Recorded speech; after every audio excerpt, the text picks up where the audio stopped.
Hello everyone, welcome back to Excellency Mid-League Week 2. I am Sulpan, joined again on the virtual desk by Shivy, and we're getting back into Game 2 draft with Glacial Mingos taking a dominant Game 1 victory over Divine Ascension Emerald. Yeah, these bans are going out quick, right? Echo, Morgana, Urgot, Mordecai, some of the same bans being out for Glacial Mingos, but I don't know if I would ban the Morgana on DAE Emerald side, unless their strat is just to 5-ban their mid laner, which I don't know if you really want to do on your Emerald side. If you're trying to really look for that mid lane matchup or mid lane mismatch, I don't think Nico was the choice there. I think a Syndra would have worked. I think, a Lucian. I really like the Lucian if they would have picked it up. If they would have gone possibly, an Orianna or not Orianna, that was banned. Sorry. A Victor, anything like that, right? I would have liked a more consistent. Yeah, traditional control major, consistent. I felt like Nico's damage is really tied to all their CC, and Nico's one of those champions that's like a one-item champion. Once she gets after that one item, after that, I don't think she does like a crap ton of damage. So we're gonna have to see how DAE Emerald, construct their draft, as Glacial Mingos gonna go with the R1, R2 Jarvan Lulu, which was provided them a lot of success in Game 1.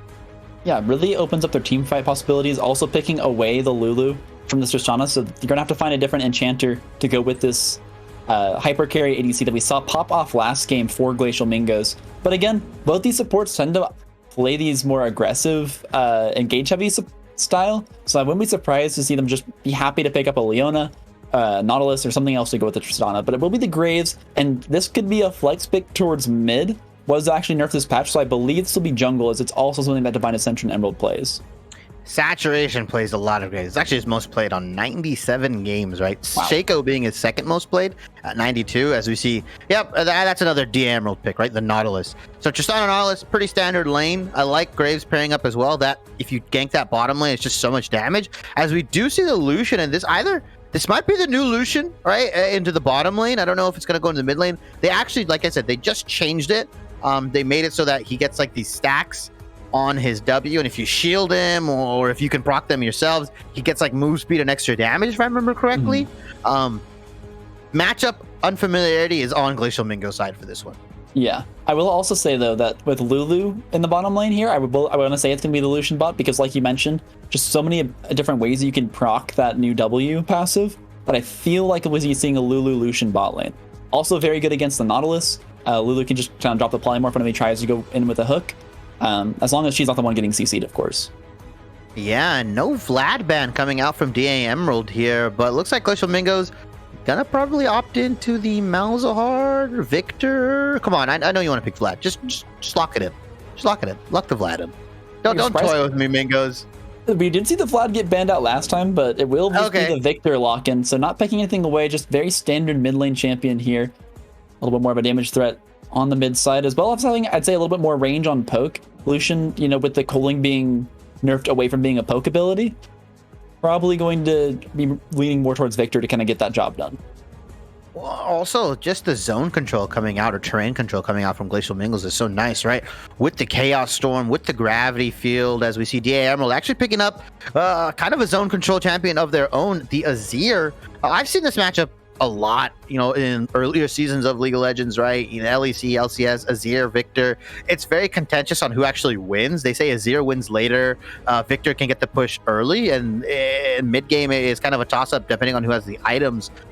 Just Azir scales so hard, is able to reach that backline. So even if you are super far away, you can sand soldier in, Shurima shuffle you and get out and just look to poke you with 2 or 3 of the sand soldiers, as you see an Ornn being locked in blind. So now Glacial Mingos does have the counter pick ready. Who will they pick? Sion? I actually love this if they lock it in. Tahm Kench into this melee double tank setup with the Nautilus and the Ornn would be really good. But I'm looking at Divine Ascension Emerald's team composition, and there's so much invested with this Tristana and Azir into the late game team fights that I feel like they're relying a little heavily on this Graves pick to kind of carry their early game. But again, like you said, it's one of his most played. Would be surprised to see him absolutely pop off this game, as long as he can find the pathing.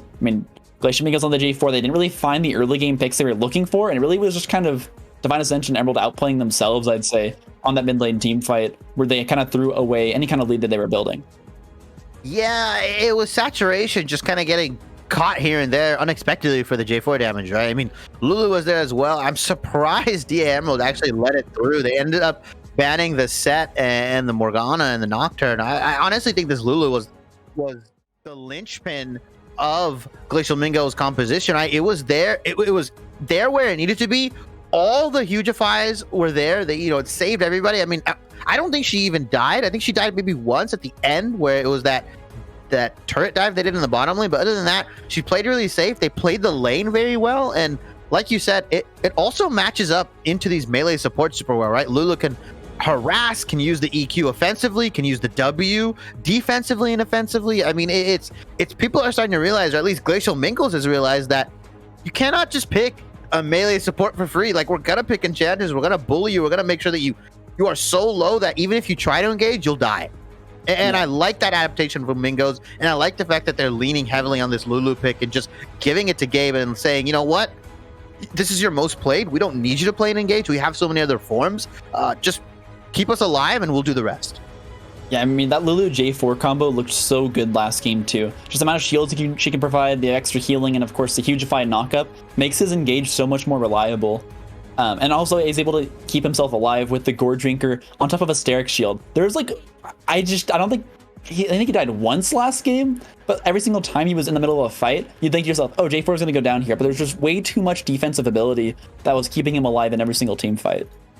Yeah, now you have a Tahm Kench on top of that as well. That guy is, I know he got nerfed a little bit, but it's not enough. They really need to bench this guy. Like, he is so strong. Like, it's insane how much healing he does. It's insane how many just tank v tank matchups he wins. Like, I have a feeling, Ornn's not gonna have a good time up there, man. This guy, he does have the vulnerability to get away from that Tahm Kench W, but in reality, Tahm Kench is really good both in lane, and he's so good out of lane. Is just such a good damage soaking tank. Has the ability to eat you up, take you to his team, can stun you with his Q, can knock you up. Like, he also has the ability to use his ultimate offensively and defensively. His gray health got reworked where his shield comes out, faster, and you heal more as well. Like, I think Tahm Kench is the penultimate tank right now, and I think he's the best tank in the game. I'm kind of curious this game. We saw Bleeding Wolves do a phenomenal job of making sure he wasn't vulnerable to a gank from J4 last game, but just warding at the correct times, even pushing into the jungle to get that deeper ward once his first one had expired and he knew that he was safe again. Didn't end up going his way later on, as I think he ended up getting solo killed actually by TJ Lanier. So I'm looking to see if either Saturation can play around top side and help him out a little bit against this Tahm Kench. I mean, just being able to feed off of a weak side laner on this Graves can really help you snowball your lead. But also, if Adam wants to play again around top side again, they're gonna have to be careful, as the 2v2, I think, with Tahm Kench just being as strong as he is gonna go in the favor of the Frog. Yeah, I mean, I've seen Tahm Kench 1v2, man. Just his ability to just, heal up, and his Q, if you max it, does so much damage. And I don't think, most players don't really expect that, even in the 1v2, right? When the jungle comes, it's like, oh, we're definitely gonna kill Tahm Kench here, right? And he just W's out. He just Qs, he baits you on a tower, eats you up, and now you're dead, and you're like, wait, you just got 1v2'd. And I think the 2v2 coming out from Glacial Mingos, like you said, the Tahm Kench Jarvan, deceptively strong, and I don't know if Emerald is ready for that. I do want to say, I think we should all keep our eyes on Peekaboo this series. This guy popped off last week across ADCs. I mean, he was just like one of the top rated players, I think, on KD. Mm-hmm. So he's no longer on the Ziggs, has a little bit more proactivity with an engage support plus Tristana able to just hop in. So I'm looking to see him do a lot more this series, but he has to be careful of this polymorph when he looks for these 2v2s. Yeah, and I like that you mentioned that, right? He's on something more proactive. He's probably on the champions that won them that 3-0 last week in that series. Like I said, he looked a little rusty on the Ziggs. The Tristana being also taken away is nice, right? Because obviously we've seen that. Glacial Mingos likes to pick it, and just being paired up with the Nautilus, it allows for that heavy engage, that go button, right? And like you said, the polymorph can come out, but if Lulu's the one being CC'd up and just CC chained, and then the Tristana bomb comes in, all that damage comes in, she gets the resets going. I mean, yeah, Lucian got reworked, but I don't know how much practice Glacial Mingos bot lane has on Lucian. I don't know if he knows the damage numbers. I don't know if he knows how much damage he can return, what items he needs to build. I mean, it's all pretty new, right? Like, Yeah. we're gonna see. It's probably new to him, and we're probably gonna learn together on this cast on like what is the optimal build for Lucian. Do you still go the tier? Do you still go the like this Essence Reaver tier build? Do you go Eclipse? Like, it's so up in the air. Do you build crit? Like, and I want to see how they navigate the solution pick, and if this guy is just a fiend, and like I said, he got up at 6 a.m. when the patch, and he's like, you know what, I'm gonna spam Lucian. This guy's busted, I think. Hey, maybe he's hit a bit on the PBE as well, but we'll be hopping into the match here in just a little bit, waiting on the spectator delay. We'll be right back with Game 2 of Glacial Mingos versus Divine Ascension Emerald. Don't go anywhere. And we are back with Game 2 of Divine Ascension Emerald versus Glacial Mingos. This time, Divine Ascension Emerald looking like they're playing a much more standard composition, a little more straightforward with the. Oh God, what? Okay, no time to talk. Damn, literally run it down mid with the hook flash from the not. He didn't even flash. He's literally walked up and hooked. You know, Sopan, did he just walk up slowly and hook him? It's gonna happen every single week. I swear, I can't believe that just happened. Okay, an explosive start to game 2 for Divine Ascension, getting that kill onto Tristana. Yeah, was this Nick Swantek like looking at Twitter? What were you doing, man? You're looking at the shop, like you see 5 mid, you don't expect him to Nautilus hook? Oh man. Whew. Yeah, I think sometimes people just fall into the habits of the 5-point start, right? Like, he went mid, he had his support in ADC watching all the other areas. Most invades go through that bottom side jungle and would have been spotted out there. So maybe that's where his minimap was focused. He just wasn't looking mid, but yeah, anything could have happened. And maybe just was absolutely not expecting 5 people to walk up to him and just find the hook. So easy first blood. Peekaboo going to be starting this lane with the longsword and being kind of the carry that has to win this early game and mid game to get this Azir online. It's going to be a good place for this first blood to go. Yeah, has the Dorans. Ooh, another hook. They're doing it again. A good start to this lane as the jungle starting top. Wasn't expecting that one either. It's a lot of unexpected aggression right out of the gate here from Divine Ascension Emerald. They had the Graves on the top side start. Weren't expecting this bot lane to just be sitting in the bush, and once again, finding a good chunky trade here for Peekaboo. Yeah, and looks like Divine Ascension, got their butts in gear. A fire was lit underneath them. They were like, wait, we just gave game 1 to these guys. Like, no, we're going to come out swinging. We're going to throw out all the punches. Peekaboo, like you said, on a more proactive ADC. I think, like you said, he had the highest KDA as well, which is nice to see out of an ADC. It's not necessarily the best stat all the time, and obviously KDA is not indicative of who the best AD carry is, but obviously, like I said, a really nice stat, and just putting him on something like that, like Tristana, like allowing him to carry with this Nautilus pick as well, just putting that much lane pressure on as TJ Lanier, just going to give him a couple licks. Oh, gets minion blocked there as well. Top lane grass proc war up here between these two. I think Bleeding Wolves kind of winning out on that one. Yeah, just literally a wet noodle fight. Tom Kench just wanted to try and find some autos, but I think Bleeding Wolves is spacing out his cooldowns really effectively to just keep him away from getting constant autos off on the Ornn. Yeah, it looks like he's using his invulnerable on the W to make sure he doesn't get even slowed by the Q, because usually what happens is it's auto attack, Q, auto attack, and then he'll be able to apply more, or be able to apply another stun, hopefully after that. Saturation probably sniffs the gank out here. I really like this pathing. A little bit of time wasted, but they're going to see him, right? Yeah, unlucky right here with that ward. So they're mainly going to spot that one out. They do have J4 in the wing, so maybe looking at a... I'm not sure they want to initiate this. J4's got level 4. They have every advantage, other than, of course, MSU Peekaboo having a longsword. But it will be just the reset here from Graves, so not going to gain anything. And J4, somehow, some way, beating out Saturation in levels. Oh, he's getting it. He's getting behind JDK. Yeah. Just there's no need to even be up there, right? Really good map awareness from Azir. Understands that I shoved the lane in. I don't really need to be up there to get any more harass. Probably understood as MSN Peekaboo and Cold Dog. Ooh, that's a lot of damage coming out.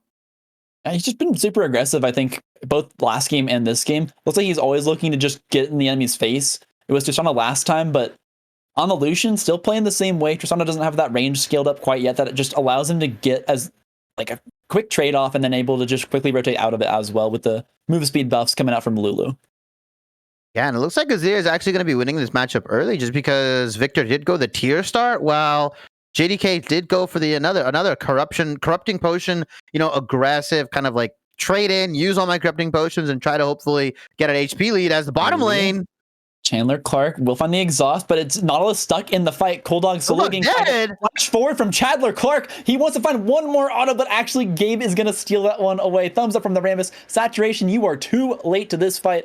Oh, but actually should double flash forward here. I spoke too soon. We'll find the bomb. Last stick on to Gabe. They'll get the kill. And a 1-for-1 trade. Both supports fall in the bottom lane. Yeah, but the 2v2 was won out by Chandler Clark and Gabe, right? Like you said, the polymorph going in, just the damage coming out onto Cold Dog, and it looks like this new reworked Lucian, even with the Doran's Blade, is doing a lot of return damage. Able to make it back. I mean, Lucian just such a strong early game champion. He also even went press the attack, so he gets one auto Q, double auto off on you, and you will just drop so incredibly quickly here with the support from the Lulu.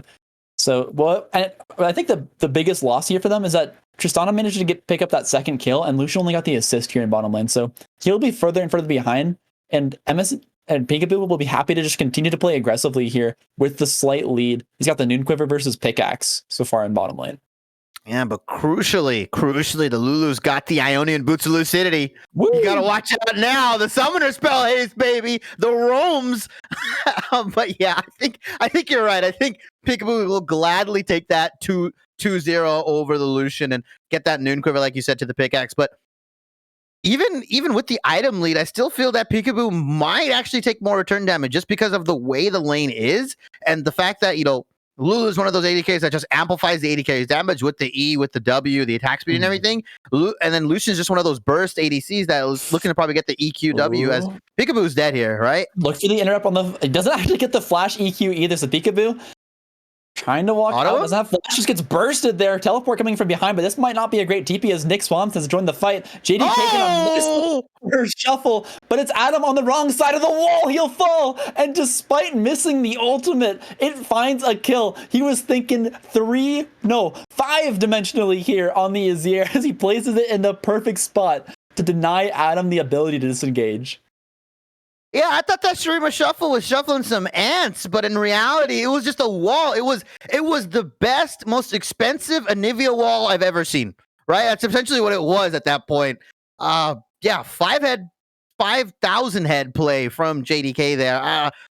Not a kill he was supposed to get, but he'll gladly take it into his pocket. But yeah, Peekaboo and Cold Dog have to be a little bit more respectful of this Jarvan, a little bit more respectful of this bot lane, because it just looks like they're playing, I wouldn't say disrespectfully, but they're playing like they have the lead comfortably, and they're playing like they should win these 2v2s and 2v3s pretty soundly. You just gotta be careful. I mean, they didn't have any vision in that bush either, so they're able to just set up in river and then even call for the Victor to roam down, which forced out the Azir TP, and now Victor's off to a CS advantage as a result, because he was able to TP, I think, back to lane once Azir burned his on bottom lane. Yeah. So now he has the lost chapter. I mean, both mid laners have the lost chapter, but Victor going for that more scaling route with the tier start. No potions as well, as the gold lead is slightly, just very ever so slightly in Divine Ascension's hand. But you just look at that bot lane. What was 2-1 to 101, 3,100 gold to 3,100 gold, right? Lucian and Tristana are essentially even. A little bit surprising there. I mean, I think also really helped that Lucian was able to get that shutdown kill on a Tristana because she had the 2-0 lead. And for some reason, that procs a bounty nowadays in League. I feel like I sound old whenever I mentioned that, but 2 kills was a killing spree to Lucian, so he's able to pick up the shutdown gold. So I think that's what kind of helped even this one out. Just, slightly extra gold on this one kill, which ended up giving some more value. Yeah. But look at this. Here comes the Tom Kench. Finally getting the elongated trade he wanted against this Ornn. Oh, he's going to get to eat, right? Won't get stunned. But actually dashing back in here. Wet noodle fight. No more tower shots. They won't trade anymore. TJ Lanier going to walk out. Happy to get what damage he could onto that Ornn. Yeah, Ornn putting on the blue suede shoes. Dodges the crucial tongue attack or the Q from, oh my god, that's just a lot of damage being traded onto TJ Lanier. Oh, you get eaten, buddy. You're going to the stomach. You got the 3 stacks. You're going to the Shadow Realm, Bleeding Wolves. Flashes the wrong way. Will be dashed on by TJ. He's going to try and juke him out once again, but he's just going to slowly walk up and tongue lash. Yeah, I don't know. That was a little over aggressive from Bleeding Wolves. He was definitely feeling himself. He was like, "Oh, I got this guy in the wall. I got the brittle proc onto him," and it's like, "Oh wait, he's Tom Kench. He actually just heals Yeah. everything. He actually gets all these stacks on. Now I'm eating. Now I'm in his stomach in a dark place, and he's just dead. Right? Really, that is just who Tom Kench is. That is what he does. No! Another ant shuffle, baby. Woo! Oh, JDK wanted to make the play, but unfortunately did not find the shuffle. And it's TJ getting engaged on once again by Bleeding Wolves, but he just doesn't have the damage. TJ's actually just running up on him with the quarter HP. He knows Orange got nothing left in the tank, but here comes the junglers. Saturation on waiting in the wings here. Will get spot on the pink ward. Jarvan's gonna go for the EQ flash directly on him. He's gonna be careful though. Gonna find the instant burst, almost able to kill him outright. Look at the outplay from Saturation. Perfect kiting to make that one work. But TJ Lanyard's now in a 1v1 against Bleeding Wolves. And once again, it's gonna favor the Tom Kench. Guys, I can't believe it. Guys, wasn't that Ornn at full health? Hello? Hello, paging Soulpan, wasn't that Ornn at full health, man? That was Ornn at full HP. Jarvan didn't even contribute to that one. I mean, you saw him EQ straight onto Saturation and just get kited. Man, okay. That's mid-league for you. That's Tom Kench for you. I hate that champion. I hate that champion as much as I hate Irelia Soulpan. Those two are on my list, man. I don't like them, but I gotta call it an outplay for sure. As in more action into the bottom lane, Soulpan. Yeah, looking for the depth charge here onto Gabe. Actually dropped the full cooldown, but nothing really was gained. MSC Peekaboo gets tagged up so incredibly hard. Here comes the culling. MSC forced to jump out of the fight, and Cool Dog doesn't get traded out on, but his AD carry just loses so much HP. Yeah, this Lucian. Oh, that's a death ray. That's a laser. That's half your health gone, JDK. You can't walk there. But yeah, like I said, Lulu Lucian, unexpected damage. I don't know if they win this 3v3. Adam Suki has been able to land some really crucial EQs. Both ultimates are down for the junglers. It looks like Jarvan's is going to come up first. That is both summoners burned from Peekaboo. The problem here is that Adam knows that this bush is warded right in front of him. And Graves is also here to answer. So Saturation going to start the fight, misses the flash hook, and Jarvan's just going to cataclysm on in. But here comes the teleport from behind. They have to get out. Chandler Clark is out of mana. Victor is also for the fight. It's another 4v4 in bottom. Oh, JDK misses the ultimate once again. Actually was a dodge out from Adam Suki, so not as bad looking this time, but still. No, 0 for 3 on Shrimpa Shuffles. It'll just be the full disengage from both teams. With Dragon spawning in 30 seconds, won't be anything gained just yet. Okay, Soulpan, chat. I need you guys to listen here. Which Shurima Shuffle do you think JDK will hit? Will it be his 4th one, his 5th one, or his 6th one? I need to know, Soulpan, because this guy has missed 3 in a row. He's got the skin for it. He has all the mechanics down, but he just Shurima Shuffles nothing every time, and you've got to feel that gets into your head. You've missed 3 now, as Chandler Clark is looking for the solo kill onto Peekaboo. It'll be okay. He's got the rocket jump. He's got the buster shot. So able to just push Chandler out of the way. And able to safely escape back underneath the tower. Dragon's now up, though. Looks like they want to start this one. So flag has been dropped. I'm going to walk on up to that one. Graves might try and answer this. Could look for the steal over the wall, but I think it's just too risky. I'm be happy to give this one up. Yeah, it is the first 2 dragons. Another Mountain Soul being here. TJ Lanier is here as well. Ooh. That's essentially a full health Tom Kench. I don't care. That guy could be at quarter health and he's full health to me. Like, it's just not fair. So if he just healed when he was, in your mind, full health, does that make him double health, or how does that work? Oh, he's just 3 champions in one at that point. As he gets out, that's just Tom Kench for you, buddy. He just W's out of danger. You can't do anything about it. Oh my god. That champion's a little bit overtuned. Has the Frostfire Gauntlet as well. Is super ahead of this Ornn, but they're actually going to pick up this Rift Herald for free. It's not going to be used to get any plates, so it's not the most devastating. I actually like the call from Glacial Mingos just to give it up. They're probably going to look for a re-engage. Adam Suki in the back line. Looking for the Cataclysm. We'll find Bleeding Wolf, but only Bleeding Wolves. As meanwhile, Nick getting engaged on will pick up the Azir. And there's 3 members super low LHP here as Lucian tries to charge on forward. Getting tagged up so quickly here. Actually gets saved by Tom Kench. There's the defensive utilization coming out. And now Saturation's on the run. The rest of the team looking to close on in on the Graves. Did find the Rift Herald, but they'll lose the fight. And just like that, Glacial Mingos with the picks. Find the fight, picking up 4. Yeah, beautiful flank from Adam Suki, right? I believe he got a 3-man Cataclysm. Peekaboo actually had to jump out, but the damage was done. He was almost half health, pretty much taken out of the fight. And then you have TJ Lanier coming at you with the Tom Gens, just walking at you with the Lickitung abilities. And that was a really good combo from Swantek, and I believe it was Lulu Ultimate that they got in. They bounced 3 up. They got the Gravity Field down. They also got the Chaos Storm to just chunk everybody out. It didn't even look like a fair fight. Divine Ascension couldn't get much damage off. JDK went down first, and then Glacial Mingos just cleaned up. Yeah, JDK didn't even have time to burn the Stream of Shuffle that time around. He just got dropped so incredibly quickly there. I think the big point for me in that fight was Chandler Clark staying alive somehow, and it's really thanks to Tom Kench. But he like walked straight up into 3 people, looked like he was about to just get clapped by the Ornn, and then got saved by the Tom Kench. So it could have been bad there for Glacial Mingos, but they once again find another team fight victory. They lose the objective. Oh my. But they're, again, just coming out to another massive lead here. And with another Earth Soul on the line, this Tom Kench is only going to get tankier.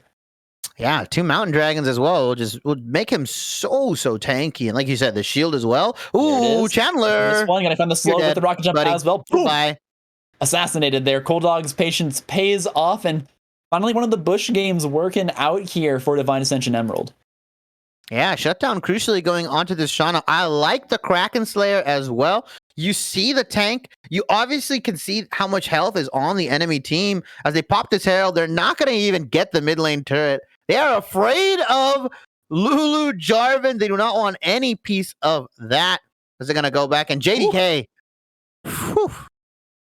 Yeah, this Victor and really just Nick Swantek in general have been so effective this series. You saw him go crazy on Morgana of all champions last game, and now here on Victory, he's actually for the dive, just gonna drop him instantly. No, does that count? 0 for 4. Does that count? No, that doesn't count, right?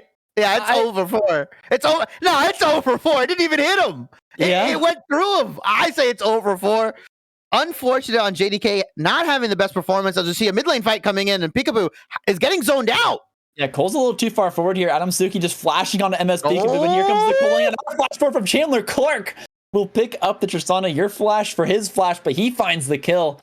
And Nautilus, unfortunately, just forced on the backside. He's trapped now at this point. Who are they going to get the kill to, though, at this point? I mean, Chandler's nearby. Give it to TJ. Give it to Chandler. That'll be Chandler. Okay. Yeah. Yeah, they had options there. Poor Nautilus was stuck with no mana. Yeah, he can't really do much. A cheeky engage coming out from Cold Dog. I get what they're trying to do, right? But I feel like they're just so far behind. 6-12, 5.3k gold behind as well. Glacial Mingos are in firm control of this game, and they're not really doing anything insanely special. They're just winning by numbers as he's back into the Shadow Realm. Bleeding Wolves, you're dead. 1, 2, 3. Lickitung comes back. He just pulled him off the tower. I mean, like, Ornn was literally hugging the tower. And you know, you get the moments in Zelda Core, your teammates are like, dude, just play around tower. Just hug your tower. It doesn't matter. Tom Kench walks up and just grabs you and then spits you out away from it. And then no, dude, I don't think you want this fight. He'll win. No, he'll win. Leave. In trouble. I mean, he has some, if he builds up enough stacks to trigger it, it'll be hard for TJ to just knock him out. But again, I think you're absolutely right. It's a little too risky. He's actually going to look for the fight. So dashing on in, finds the knockup, but he'll be in the 1 versus 2. TJ Lanier finally oversteps his bounds. The flash forward comes out. The knockup comes through. There it is. They killed him. The tadpole does bleed indeed as Graves picks up that one. But bottom lane, they find a kill underneath the tower here as 3 members join the fight on bottom side. Happy to know that they can take dives when there's, the Graves is stuck top lane. It feels like Glacial Mingos are just getting away with this game, right? Whatever happens, whatever Divine Ascension does, Glacial Mingos is there to answer twofold, right?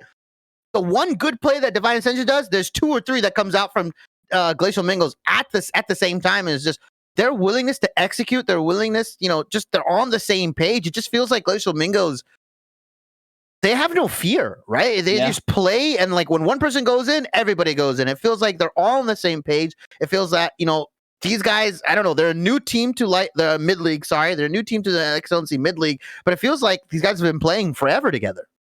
I mean, on top of finding the just kill advantages and just winning lanes in general this game, they're also picking up dragons so much earlier. So we're looking at a 23-minute Mountain Soul for this team, assuming Divine Ascension Emerald can't find any kind of advantage here, get this Azir or Tristana to a point where they can do enough damage, and then win the team fight. I mean, as long as there isn't a massive throw in the fight from Glacial Mingos, this should be an easily picked up Dragon Soul.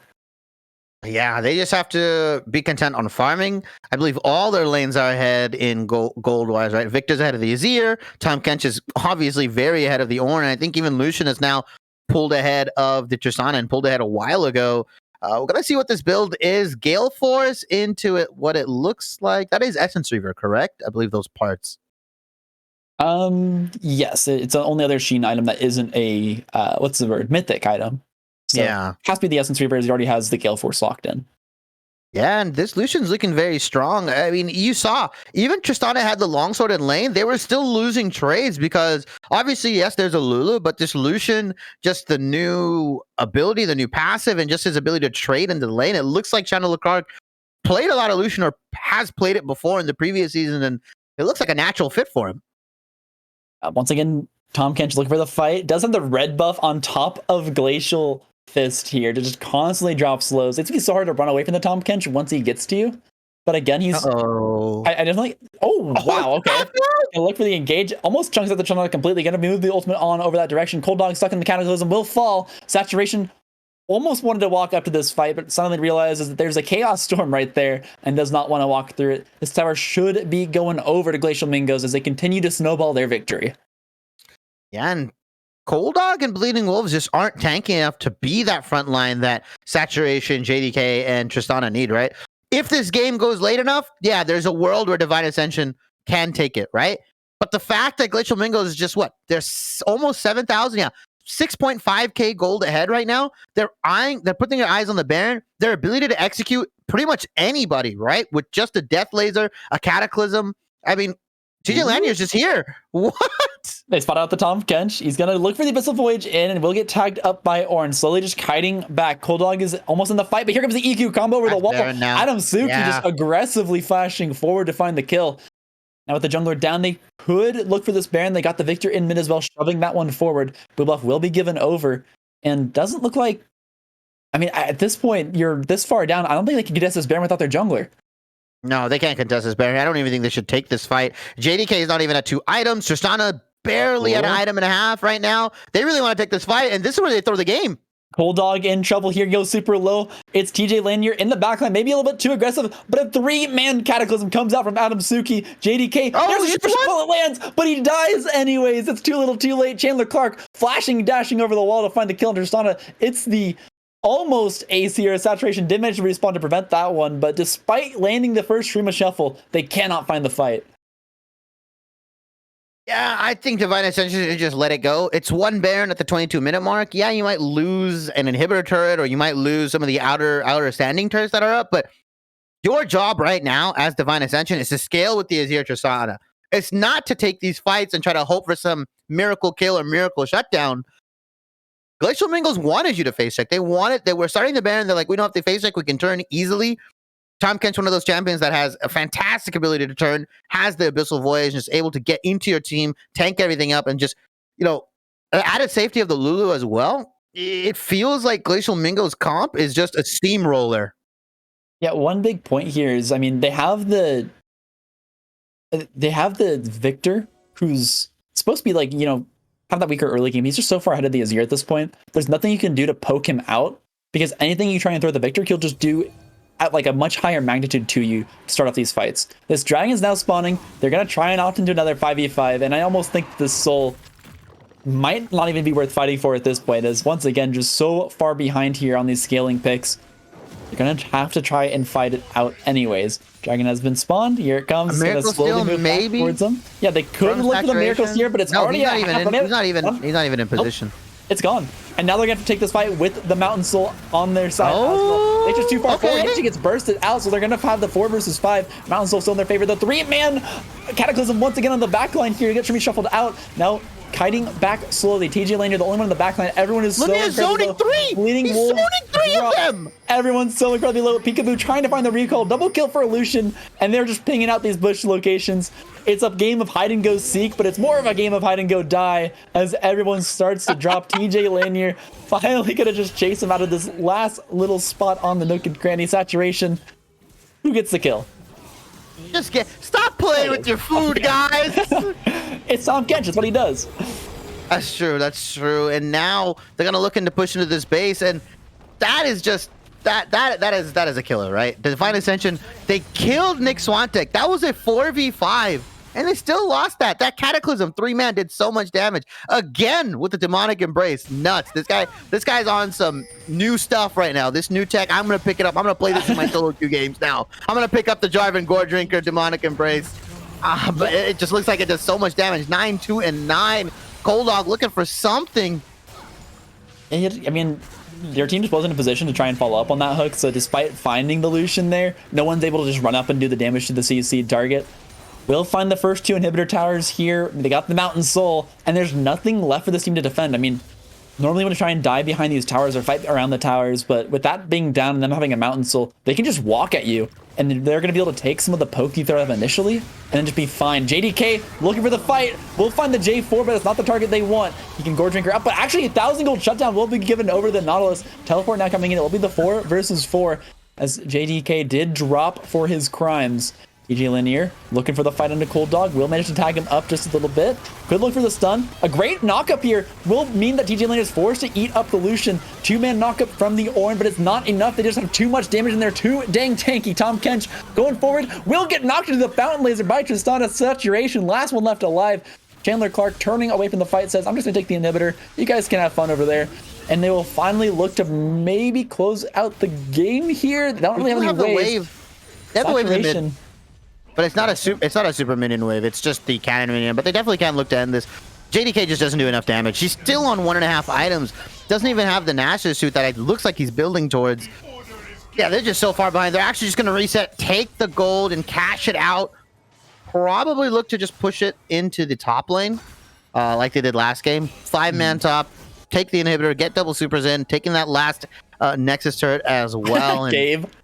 Yeah, he's just so tanky. And Glacial Mingos, now they're just in a position to end it whenever they need to, whenever they want to, right? They can end it right now. They can end it in a couple minutes. Okay. Cold Dog. Yeah, they find the 2 versus 5 here, but Cold Dog just gets kited so incredibly quickly. Chaos Storm will find the kill, and now it's Adam in the 1 versus 2 inside a Cataclysm. Now in a little bit of trouble as he's getting pushed out. Does get hugified, blown up on the side. That's speaking of just getting dropped by the Victor. Nick Swantek picks up a double kill. And, you know, I liked the look, but in the end, once again, Glacial Mingos just comes up huge in the fight. Yeah, I mean, you got to commend Divine Ascension for trying to get something. That was probably the best fight they were going to get, a 2v5 or a 3v5, but Mingos is just too far ahead. They've been ahead since, like, minute, I want to say 7, right? It was when the game was pulling away, when they got that really good engagement into that top lane. Nick gonna find the kill with the flash forward, but he'll die. No, he won't die. Tom Kench is here. He's actually pulling. He actually tried to pull Victor into the fight there by Abyssal forging forward, but it's just Ornn underneath the tower. TJ Lanier's just tanking. Look at how many tower shots this man has taken. His health is still at a half. He doesn't care. He just is sitting here taking the damage. They'll take down the tower and they'll trade out the Lucian for it. Nexus is at half. MSU Peekaboo tries to get into the fight. He just gets dropped once again. Yeah. There's Nick Swantek on the Victor doing the damage. Open Nexus means the game is over. 2-0. Glacial Mingos will find another decisive victory over Divine Ascension Emerald. Yeah, and there wasn't specifically one performance on Glacial Mingos that was the carry, right? Everybody on Glacial Mingos played really, really well. Even with that early kill that DAE Emerald got. Peekaboo couldn't do anything in lane. The bottom lane of Glacial Mingos played that disadvantage state so well, it didn't even feel like they were down an item, right? Victor was able to survive this Azir lane, and it just looked like DAE Emerald's mid laner. I'm going to be honest, it just didn't look like he played Azir. Like, he missed, what, 4 streamer shuffles in a row? Just the way he was positioning, the way he was farming, how he was doing his TPs. I don't know. I think Azir is one of those champions that has just such a high mechanical skill cap And it's weird. You know, you don't really hear me say that. You don't really hear a lot of people say that. Or like maybe if you're kind of new, you'll be like, wait, Azir's just a mage. But no, he requires expert positioning. He requires expert ability usage. And you really have to manage his Sand Soldiers, his Stream of Shuffle. And it just felt like that was not the pick that you should have gone for, especially into the Victor. They knew what the mid lane pick was. They had the advantage. They went for the Azir. They went for this high scaling composition with Tristana Azir. They hard lose the early game after that initial hook, and from there on, it's just Glacial Mingos took over. And I think the turning point again in this game was that Rift Herald fight, right? It looked good for Emerald. They got the Rift Herald, but then Glacial Mingos, Jarvan got the flank, got the 3-man Cataclysm, and then you have Victor and Lucian just blowing up your carries in the front line, and the front line with their AoE, with the ability usage, and yeah, Glacial Mingos, it just looks like a better team fighting team overall. They just look like they're on the same page. I may disagree with how he's been playing early game, but Adam's Cataclysms have been so incredibly good. Every time it feels like it's been a 3-man or more, he's finding so much damage on the backline and just causing so much disruption. And then on top of that, every time he's in the middle of the fight and it looks like he might be in danger, he just gets hugified by Lulu. And then there's nothing they can do to this Jarvan to take him down. There was a 1,000 gold shutdown on his head, but it went to Nautilus, and it was just probably too late in the game for them to really capitalize on. So Divine Ascension Emerald, once again, just needs to find something here. I mean, I think it's going to come down to team fighting. I want to see an unstoppable team fighting composition from them that has early game proactivity, because as Azir Triss did not work out for them this game.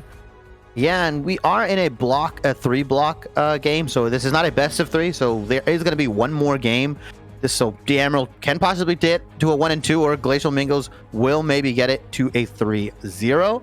But based off of that win coming from Glacial Mingos, I think they deserve it. Sulpan, I know you've heard this song. It's my favorite, so I've been playing it all day. We're going to cut to a break, but please stick around because we got a very special performance coming out from the Glacial Mingos.